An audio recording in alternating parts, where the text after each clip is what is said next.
여러분들 기억하실지 모르겠습니다. 러시아 월드컵 2018년도에 이변이 일어났었습니다.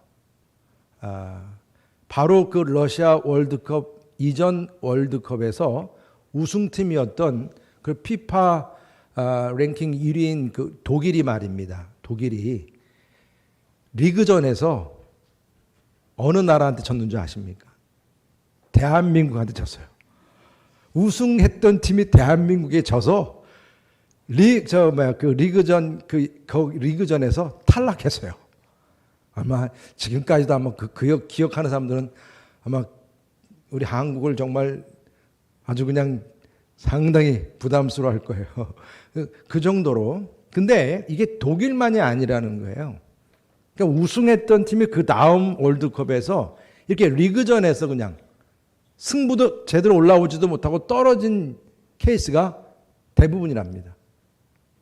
옛날 우리 2002년 월드컵이 이탈리아도 그랬듯이 프랑스도 그랬고 스페인도 그랬고 독일이 그렇고, 그래서 이게 왜 이럴까 하면서 생긴 단어가 우승팀 징크스라는 거예요.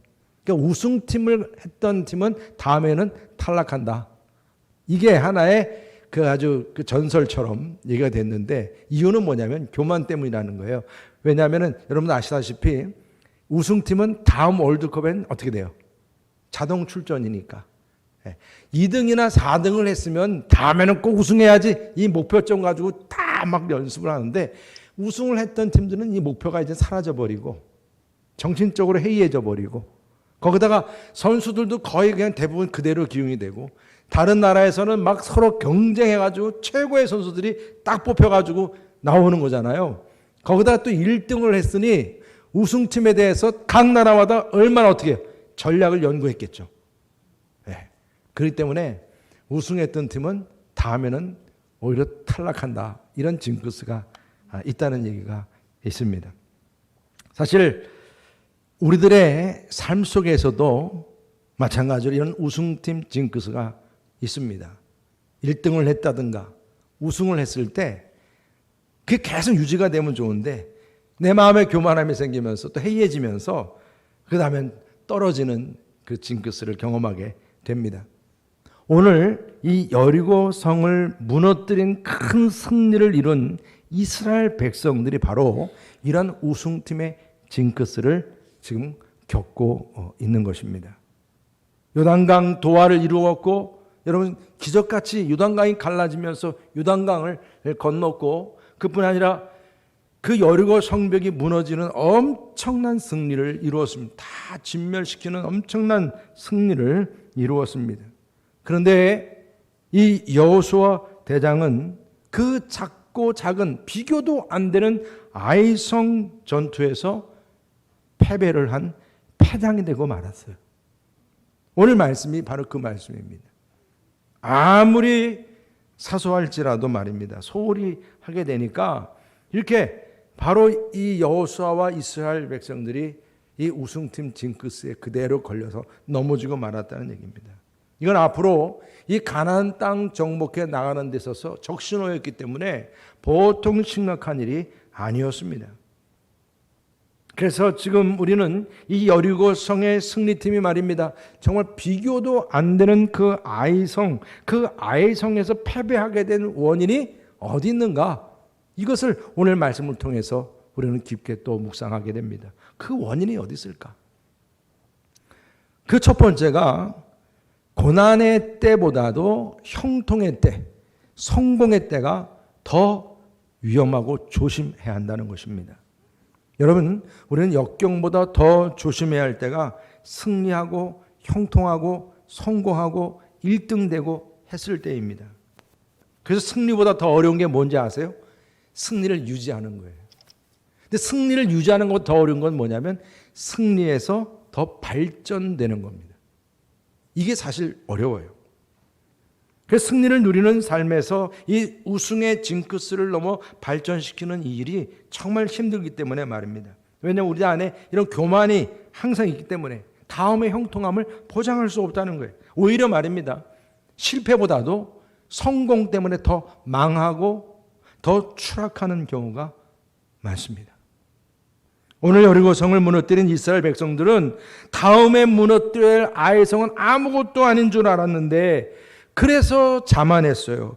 그래서 결국 여리고성 그 승리의 형통함이 아이성 전투를 소홀히 여기면서 보기 좋게 패배했던 겁니다.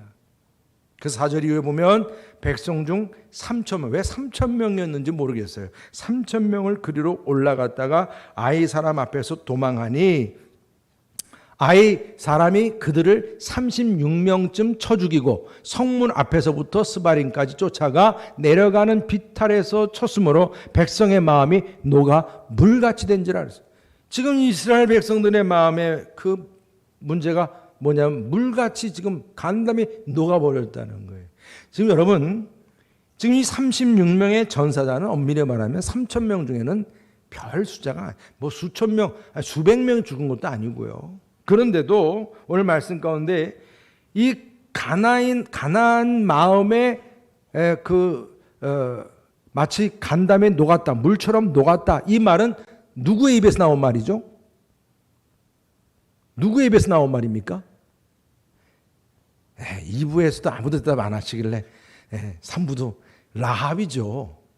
라합이 그랬잖아요. 정탐꾼에게. 지금 가나안인들의 마음은 다 간담에 녹아버려서 지금 이스라엘을 두려워하고 있다고. 그런데 지금은 어떻게 된 거예요? 바뀌어진 겁니다. 이스라엘 백성들의 마음이 지금 녹아버렸다는, 이게 심각한 거였어요. 36명, 지금 36명의 죽음, 그게 문제가 아니라 지금 여호수아가 보아도 그렇습니다. 여러분 생각해 보십시오. 이스라엘 백성들이 지금 벌써 아직 요단강도 건너지 않았는데 그 가나안에 있는 사람들은 간담에 다 녹아가지고 지금 이미 패배 의식 가운데 있었단 말입니다. 그런 가운데서 더 놀란 건 뭐예요? 여리고 성벽까지 무너진 거예요. 그랬으면 이제는 게임은 끝났다, 다 이렇게 생각했을 텐데, 여러분 그런데 어떤 일이 벌어졌어요? 별것도 아닌 아이성에서 이스라엘이 어떻게 됐어요? 보기 좋게 패했다는 얘기입니다. 이게 바로 지금 이 가나안인들의 마음에 그렇게 다 간담에 녹아버렸던 가나안인들 마음에 어떤 마음이 생긴 거예요? 할 수 있겠네? 우리도 싸우면 이길 수 있겠네? 다시금 사기를 불어넣는 일이 되고 말았다는 거예요. 이게 심각한 사건이었던 거예요. 36명이 죽어서가 문제가 아니라 이 패배라고 하는 것이 그런 겁니다. 여러분, 이 가나안의 정복을 위해서 하나님께서는 이미 이제 이 모든 성전, 하나님의 성전, 이 전쟁에서 승리하도록 계속 전진해 나가야 되는데 처음부터 막혀버린 거예요, 지금. 여러분, 삶의 영적 전쟁의 현장에서 이처럼 세상을 두려워하는 처지로 내가 전락해버리는 거죠. 세상이 우리를 오히려 두려워하고 경외하고 존중하고 그래야 되는데 오히려 우리가 세상을 부러워하고 두려워하고 그러고 있단 말입니다. 여러분, 이것이 바로 우리들의 형통함에 대한 주의예요. 항상 여러분들의 성공, 승리가 계속 될 수 있도록 깨어서 기도하고 항상 긴장을 풀지 마시기를 주님의 이름으로 축복합니다. 그리고 또 한 가지 이유는 바로 방심입니다. 바로 이 방심이 영적인 기본기를 무시하게 했어요. 영적인 기본기를. 아이성 전투의 패배의 원인 중 바로 이 하나가 이 방심이라고 하는 것인데 이것도 교만에서 나온 거예요. 선줄로 생각하는 자는 넘어질까 조심하라 그랬습니다. 방심하면 사람이 가벼워지게 돼 있고 말도 많아지게 돼 있고, 그래서 이 무엇보다 위험한 것은 하나님을 의지하려고 했던 그런 그 마음이 떠나가 버리는 거예요. 생각지 않는 겁니다.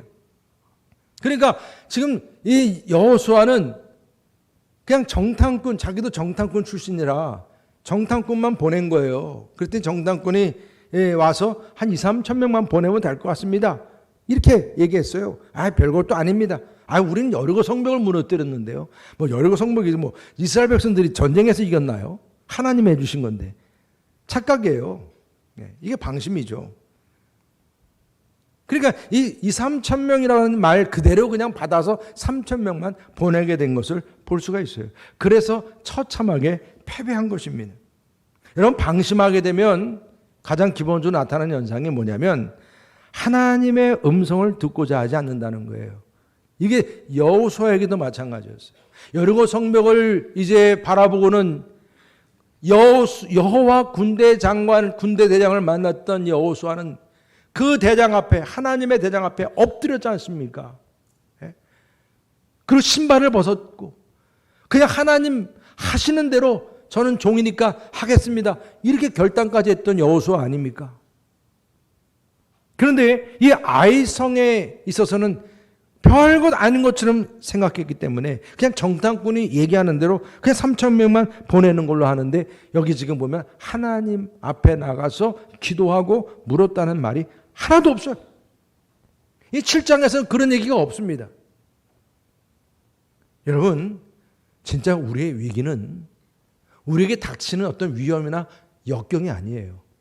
하나님을 찾지 않게 되고 기도하지 않게 되는 게 위기입니다, 여러분. 내가 신앙생활 하면서 예배를 별로 안 드려도 별 문제가 없어. 기도하지 않아도 내가 뭐 별 문제가 없는 것 같아. 뭐 살아가는데 꼭 그렇게 꼭 요란 떨 필요 뭐 있어? 뭐 예배를 뭐 그렇게 뭐 꼭 많이 드려야 돼? 여러분들 마음속에 벌써 그러한 마음이 든다면 이게 적신호입니다. 영적인 그런 적신호예요. 지금 여호수아가 그랬던 것입니다. 방심한 거예요. 우리 영적인 세상에서 영의 눈을 뜨고 있는 사람들 입장에서는 그 영적인 세계를 보는데 우리가 그렇게 방심할 수가 없지 않습니까? 하나님과의 관계에서 말입니다. 그리고 또한 방심하게 되면 과거에 뭔가 승리를요, 내가 잘해서 내 어떤 경력과 능력으로 잘한 줄 착각을 합니다. 내가 생각을 잘했고 아이디어를 잘 썼고 계획을 잘 세웠다는 거예요. 여러분, 우리의 승리와 번영은 물론 내가 뭔가 남다르게 한 것도 있었겠지만 궁극적으로 하나님께서 다 이루신 줄 믿으시길 바랍니다. 이게 믿음이죠. 그래서 더 하나님께 무릎을 꿇고 하나님께 나아가서 묻고 하나님과 관계를 맺는 게 너무 중요한 겁니다. 여호수아가 그걸 잊어버렸던 거예요. 그래서 오늘 패배하고 나서 지금 기도하는 모습이 나옵니다. 전쟁하고 나서 지금 패배하고 나서 하나님 앞에 나아가서 오늘 기도합니다. 6절 말씀 보면 여호수아가 옷을 찢고 그랬어요. 이건 찢는다는 것은 대단한 회개의 모습이에요. 이스라엘 장로들과 함께 여호와의 궤 앞에 땅에 엎드렸어요. 엎드리고 머리에 티끌을 뒤집어서, 이거는 회개를 하는 데서 최고의 표현을 지금 다 쓰고 있는 거예요. 그리고 저물도록 있다가 하루 종일 옷도 찢고 머리에 재도 뿌리고 엎드려서 하나님 앞에 어찌된 일인지 말입니다. 그러면서 7절 보면 이렇게 말합니다. 이르되 슬프도소이다 주 여호와여 어찌하 이 백성을 인도하여 요단을 건너게 하시고 우리를 아모리 사람의 손에 넘겨 멸망시키려 하셨나이까. 우리가 요단 저쪽을 만족하게 여겨 거주하였더라면 좋을 뻔하였다이다. 여러분, 지금 여호수아가 하나님 앞에 나와서 기도하는데 하나님의 뜻과 마음을 듣고자 하는 모습이 아니라 지금 여호수아도 나름대로 화가 났어. 화가 나가지고 하나님 앞에 지금 모양은 지금 회개하는 모양을 가지고 있어요. 회개하는 모양으로 지금 그렇게 엎드렸지만은 기도하는 내용은 하나님 앞에 지금 뭐 하는 거예요? 따지는 거예요, 지금. 이거 어찌된 일입니까, 하나님? 우리가 뭘 잘못했다고 이렇게 우리를 이렇게 다, 저 아이성 별것도 안 되는 아이성에서 이렇게 패배하게 만듭니까? 그러면서 또 뭐라고 또 얘기합니까?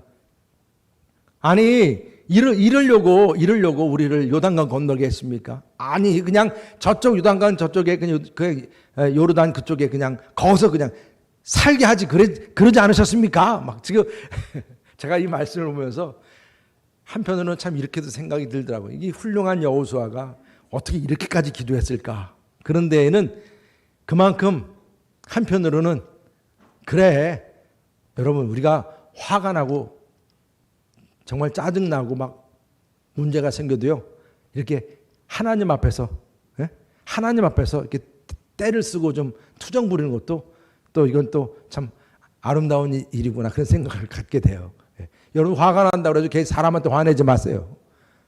하나님께 나가서 이거 어쩐 일입니까? 지금 여호수아가 지금 그러고 있는 거예요. 근데 좀 때를 쓰는 거예요, 하나님께. 이건 말도 안 되지 않습니까? 여기 나와 있지 않지만 제 마음속에 또 이런 여호수아의 투정도 들리더라고요. 아니, 하나님, 아니 그 여리고성이야 물론 제가 하나님께 납작 엎드려서 하나님의 그 전략을 제가 구한 거는 당연한 거고요.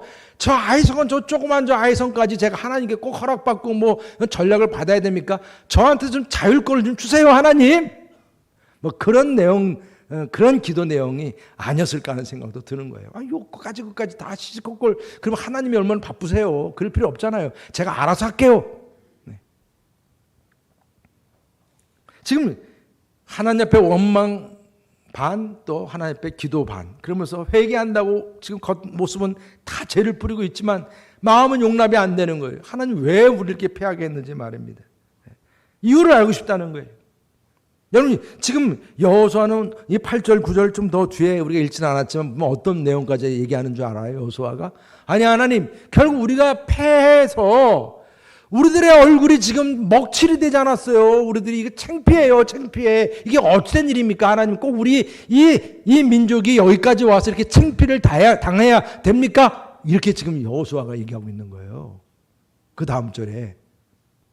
여러분, 우리가 하나님의 위대한 사람들의 공통적인 그들의 마음이 뭔지 아십니까? 하나같이 뭔가 이러한 일이 생기고 어려움이 생겼을 때 무엇보다 먼저 지키고자 했던 것은 하나님의 명예입니다. 어떤 상황에서도 하나님의 명예가 실추되면 안 돼요. 하나님 백성들이 전쟁에서 싸웠으면 이게 하나님의 명예가 실추되는 게 아닙니까? 이렇게 얘기를 해야 맞는 건데 하나님의 명예는 나오지도 않고 누구만 따지는 거예요? 자기 이름 명예하고 이 백성들 명예만 지금 얘기하고 있는 거예요. 이게 얼마나 참 우습냐고요. 그래도 이것이 하나님 앞에 나와서 부르짖고 있는 모습이니 하나님께서 그래도 귀여워해 주시는 모습을 봐요. 예. 그렇게 여호수아가 지금 몸부림치고 있는 모습, 답답하겠죠, 여호수아도. 그렇지만 하나님께서 그래도 네가 내 앞에 와서 이렇게 하고자 하니 그 영적인 기본기가 다시 세워지고 있구나. 하나님은 지금 그렇게 생각하고 있는 줄 믿습니다.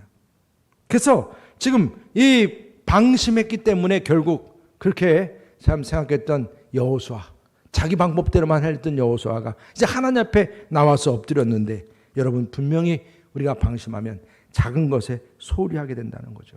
그래서 정탐꾼 보내고 2, 3천 명이면 됩니다. 그거 받아들이고 3천 명을 군인을 보내고, 여러분, 저같이 비전문가도요, 이 아이성에 대해서 조금 알아보면 이건 불가능한 거예요. 어떻게 3천 명만 보내냐고요. 왜냐하면 해발 500m 고지에 있는 아이성인데 성 자체가 작은 이유는 고지에 있기 때문이잖아요. 그리고 그 고지에 12,000명 정도의 그 이 성 안에 사람들이 있다고 했을 때 그 12,000명은 그냥 평범한 12,000명이 아닐 것입니다. 그 정도 고지면, 백마고지 그러면 그런 고지에 어떻게 여러분 그냥 평범한 사람들만 살겠냐고요. 거의 다 무장된 군인들이 많이 있었을 것이다. 그렇다면 저런 아이성 정도는 2, 3천 명이 아니라 몇 명을 보내야 돼? 10배인 2, 3만 명을 보냈어야 된다. 저같이 비전문가도 그렇게 생각이 되는 거예요. 그렇지 않겠습니까? 어떻게 2, 3천 명이 나왔냔 말입니다. 그게 방심해서 그런 거예요. 작으니까 별거 아니라는 거죠. 여러분, 솔로몬이 아가수에서 포도원에 그 포도원을 망치는 작은 여우를 잡으라 그랬어요. 공동체를 망치는 작은 여우를 잡으라. 이 작은 여우를 그냥 무시해버리면 이 밭을 다 망치게 한다는 거예요. 다 불내버린다는 거예요. 예수님께서 작은 일에 충성하라. 충성하라. 여러분, 베드로가 이것을 주지하고 있지 못하다가 예수님께서 십자가의 그 고난을 당하실 때 작은 여종 하나의 말에 예수님을 3번씩이나 저주하고 욕을 하고 말았습니다. 아무리 작게 보이는 일일지라도 여러분, 항상 긴장 푸시지 마시고 방심하지 마시고 하나님 앞에 내가 감당해야 할 이 영적인 기본기, 여러분 항상 그런 부분에 있어서 최선을 다할 수 있기를 주님의 이름으로 축복합니다. 그리고 또 세 번째로 탐욕이 공동체를 무너뜨린다는 거예요. 이 탐욕이 문제였던 것입니다. 여러분, 이스라엘 백성들이 처음에는 하나님과 관계가 좋았어요. 그래서 순종하면서 유단강물도 갈라지고 여리고 성벽도 무너지고 말입니다. 그냥 성벽을 돌라고 하니까 그냥 돌았어요. 뭐 그거 가지고 투덜대는 사람 하나도 없었어요. 그래서 성벽이 정말 무너져 버렸어요. 여러분, 이렇게 좋은 관계를 맺고 있다가 단 한 사람의 불순종이 하나님과의 관계를 무너뜨려 버렸습니다. 위험에 빠뜨리고 말았어요. 바로 그 한 사람이 아간이라고 하는 사람인데, 그가 전쟁하다가 말입니다. 아마 이 아간은 여리고에 아마 왕가가 사는 집을 담당했던 것 같아요. 그래서 그 집에 들어가 보니 정말 탐나는 게 많아요, 없어요? 많은 거예요. 많은 거예요. 나중에 그 뒷부분을 우리가 보면 그 종류들이 나오는데, 이건 진짜 왕들이나 입는 옷들, 금은 패물들, 이거 탐나는 거예요. 그걸 감추었어요. 자기 장막 안에 땅속 깊숙이. 아니, 여러분, 아간이 오늘 여기 지금 말씀 11절 한번 다 같이 한번 읽어보시죠. 11절 말씀. 아간이 어떤 사람인지요? 11절 다 시작. 이스라엘이 범죄하여 내가 그들에게 명령한 나의 언약을 어겼으며, 또한 그들이 온전히 바친 물건을 가져가고 도둑질하며 속이고 그것을 그들의 물건들 가운데 두었더라. 여리고 성 안에 있는 모든 짐승까지 다 진멸시킨 다음에 그 진멸시킬 수 없는 그런 물건들, 그건 다 뭐예요? 하나님께 바쳐진 물건이라 그랬어요. 하나님께 바쳐진 물건이야. 이거 하나님께 바쳐진 물건은 우리 게 아니에요. 그런데 그 바쳐진 물건 중에 하나를 이게 감춘 거예요. 숨긴 거예요. 여러분, 아간이 지금 유다 지파 사람입니다. 왕족의 가문이에요. 여러분, 이 아간은 나중에 잡혀서 그 아간의 집에서 나온 재산의 종류를 보면 준재벌급입니다. 그 당시로 말하면. 이런 거 지금 20명 장정이 20일 동안 일할 만큼의 그런 돈 액수라고 계산하면 되거든요. 이 지금 숨긴 게. 이거 별거 아닌 거예요. 준재벌급한테는. 다시 말하면 이게 뭐 자기가 없어가지고 좀 자기가 좀 인마이 포켓하겠다 그런 차원이 아니고, 근본적으로 하나님께 바쳐진 것이고 하나님의 하지 말라고 한 명령을 불순종, 의도적으로 불순종한 거예요. 의도적으로. 그게 악한 거였어요. 오늘 지금 아간이 이렇게 하나님 앞에 탐욕을 부린 것은 없어서가 아니라 가지고 있는데도 이렇게 탐욕을 부렸다는 얘기입니다.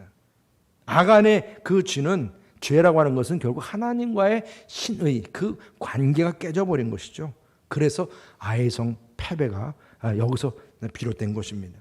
그는 사람들이 모르면, 아간의 그 죄가 사람들이 모르면 하나님도 모르는 줄 알았다는, 말이 안 되죠.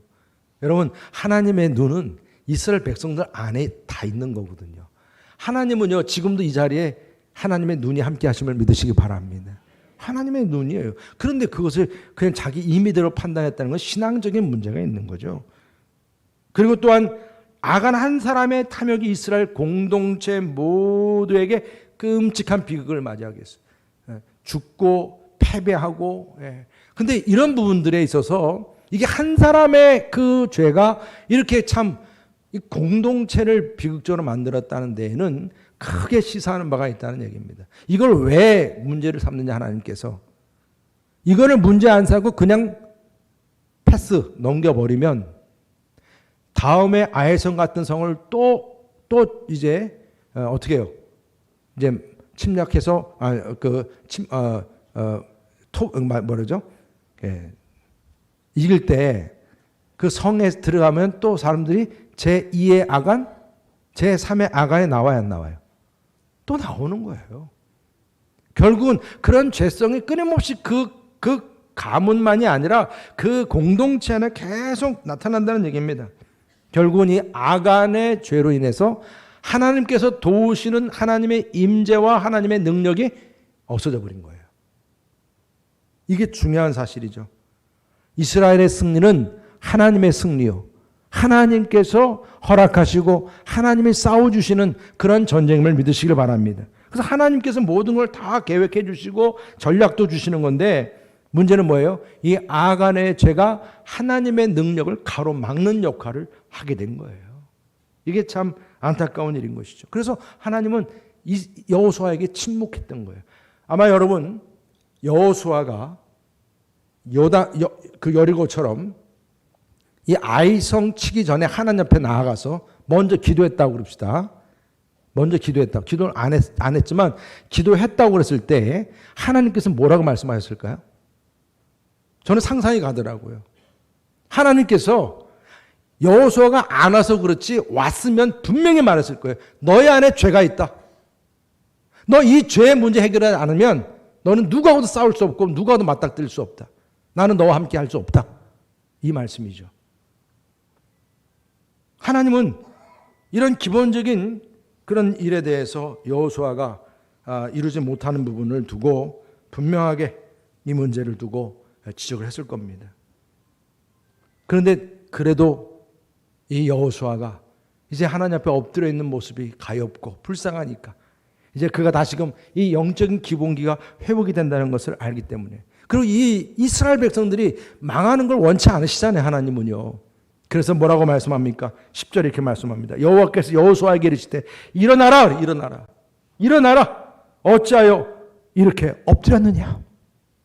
여러분, 하나님께서는 지금 여러분들에게 동일하게 말씀하시는 줄 믿으시기 바랍니다. 일어나라는 거예요. 일어나라는 거예요. 일어나라. 그러면서 중요한 건 뭐예요? 이렇게 엎드려 있는 게 다가 아니라 이제 방해하는 그런 죄악들을 먼저 처치해야 한다는 것을 말씀하고 있는 것입니다. 우리 7장 12절 13절 말씀 다 같이 한번 읽어보겠습니다. 시작. 그러므로 이스라엘 자손들이 그들의 원수 앞에 능히 맞서지 못하고 그 앞에서 돌아섰나니 이는 그들도 온전히 바친 것이 됨이라. 그 온전히 바친 물건을 너희 중에서 멸하지 아니하면 내가 다시는 너희와 함께 있지 아니하리라. 너는 일어나서 백성을 거룩하게 하여 이르기를 너희는 내일을 위하여 스스로 거룩하게 하라.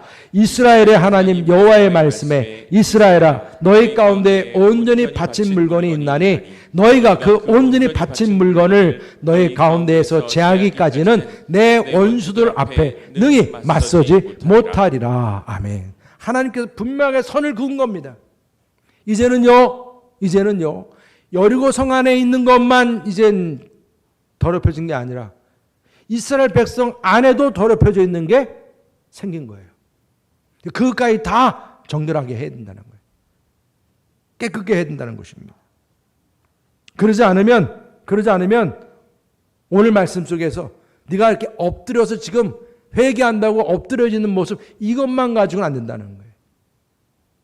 이것을 끝내면 너의 회개도 가증스러운 거예요. 취할 액션을 하나님은 분명히 알려주신 거예요. 회개는 하지만 행동할 게 있다. 그게 뭐냐? 너희 안에 죄를 뽑아내라는 것입니다.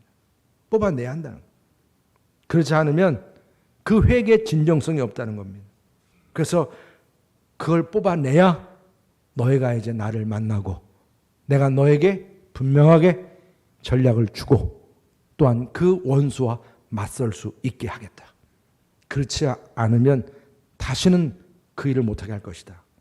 여러분, 우리의 욕심이 죄를 낳고 죄가 사망을 낳는다고 그랬습니다. 우리 안에도 이러한 죄덩어리가 어찌 없겠어요. 저도 이 말씀을 준비하면서 제 마음속에 좀 많은 그런 참 안타까움과 주님 앞에 부끄러움이 드러나더라고요. 우리들의 탐욕 역시 우리들의 공동체를 병들게 하고 나의 가족도 그렇고 우리의 삶을 병들게 하는데, 무엇보다도 나의 이러한 약함과 죄성이 하나님의 능력을 가로막고 있지는 않는가? 하나님께서 하시고자 하신 그 계획을 틀고 있지는 않는가? 이런 생각이 됩니다. 여러분, 나 자신을 다시 한번 주님 앞에 정결케 세우고 그 죄를 뽑아낼 것은 뽑아내고, 그래서 주님 앞에 바로 설 수 있는 저와 여러분 되시기를 주님의 이름으로 축복합니다. 그래서 마지막으로 주시는 말씀이 실패라고 하는 것, 오늘 하나님께서 분명히 이제 여호수아에게도 보여주는 거예요. 또 다른 교훈이 있다는 거예요. 교훈이 있다는 겁니다. 실패는 성공의 어머니라 그랬어요. 에디슨이 전기를 개발하는 데까지, 발명하는 데까지 5,000번의 실패를 거듭했다. 유명한 이야기입니다. 여러분, 패배라고 하는 것은, 실패라고 하는 것은 너무 모든 게 다 부정적이지 않다는 거예요.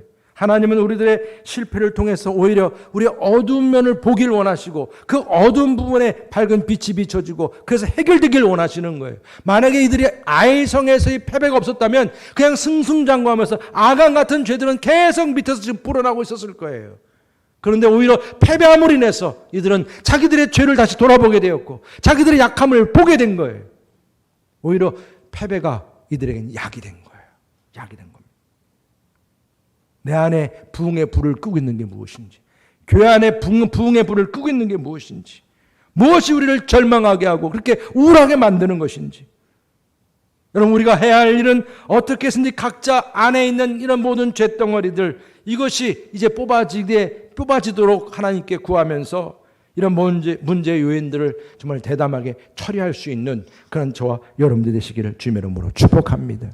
노예의 근성 아닙니까? 이 탐욕이라는 것이. 그렇게 가난한 자도 아닌 아간이 그러했는데요.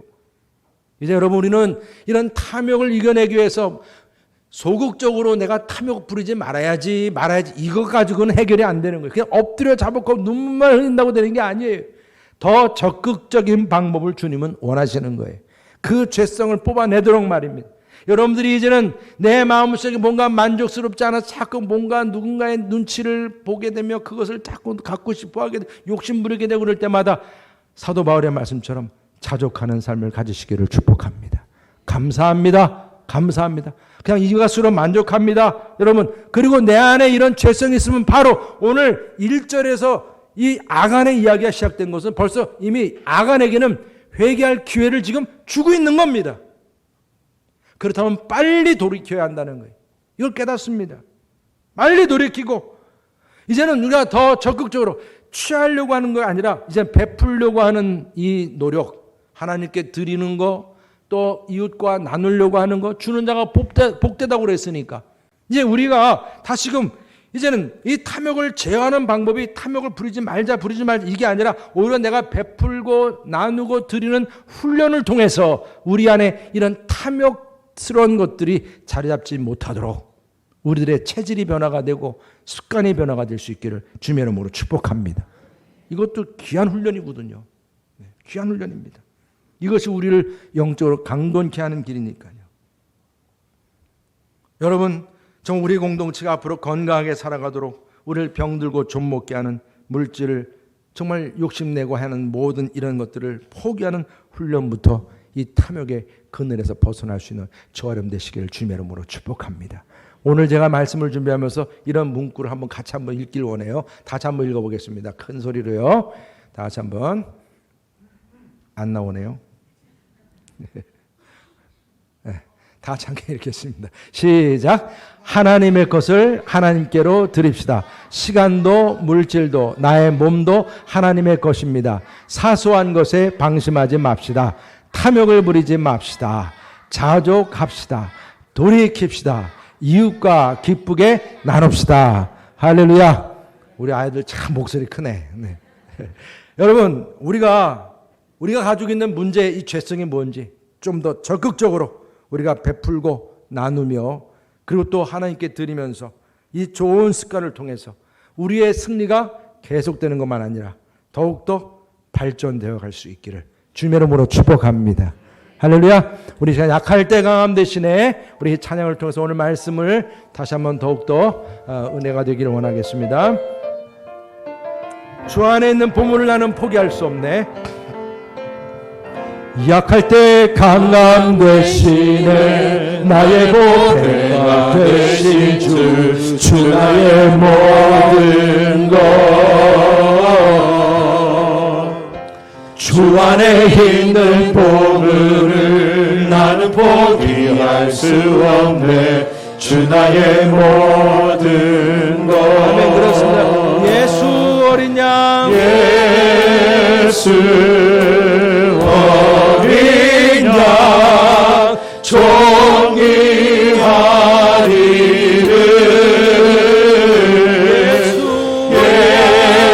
예수 어린 양 존귀하리를 십자가 죄 사셨네.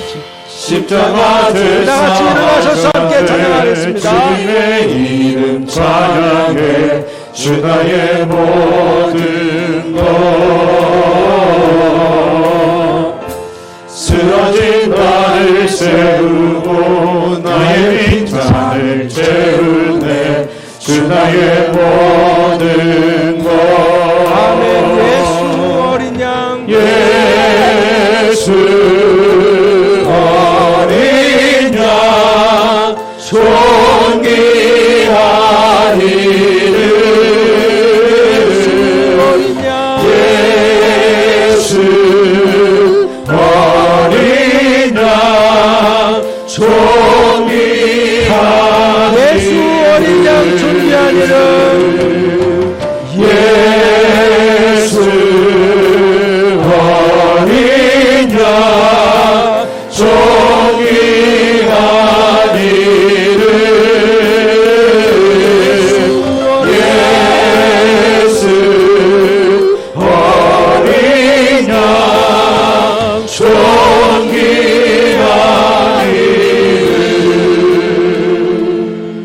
여러분, 우리 안에 승리를 방해하는 세력들, 방심과 탐욕, 모든 그런 하나하나들 여러분들 예수의 이름으로 떠나보내시기를 축복합니다. 승리하시길 바랍니다. 여러분들에게 서로가 축복하시기 바랍니다. 우리 탐욕과 방심을 이겨냅시다. 서로 축복하시죠. 탐욕과 방심을 이겨냅시다. 네, 승리합시다 우리. 네, 할렐루야. 아멘.